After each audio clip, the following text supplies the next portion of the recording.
Welcome to the Do-It-Yourself Gourmet. Today we've got a little bit of cake mixture, and we've got a meringue that was creamed inside, folded gently with the butter and the sugar, and now what we're doing is taking the flour and folding it into the batter mixture.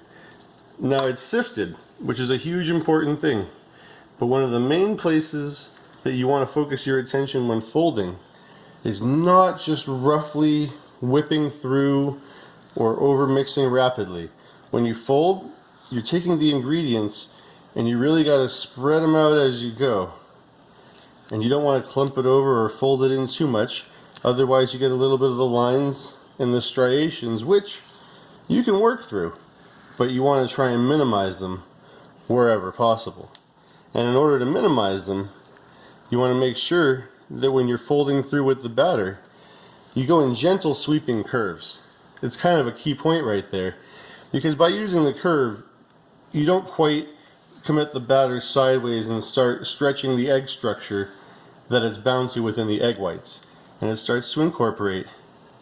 And you can go through the center gently, make sure you got all the pockets out, but that swirling motion will be what saves you in the end, so that you're not whipping through. This is definitely not one of the times that you want to use a machine or even a whisk for that matter, because you've got places where the batter has to be gently folded and moved around by hand so that they incorporate.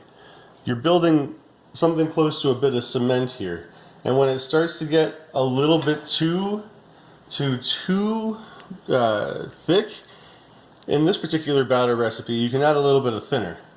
And this is a buttermilk that we add in, and we do it just a little bit at a time, and we do it the same where it's a gentle fold, because again, like a cement mixer, when you see them turning around all kinds of slow and easy, what they're doing is incorporating them all together in a way that doesn't cause them to break, because you need the structure in place, and for this particular reason it's to hold the cake up and to make sure all the ingredients stay nice. And by nice I mean not just roughly whipped in, because if you've ever seen a roughly whipped egg, you can feel it. It's over spongy, it doesn't have a bounce that goes back to it.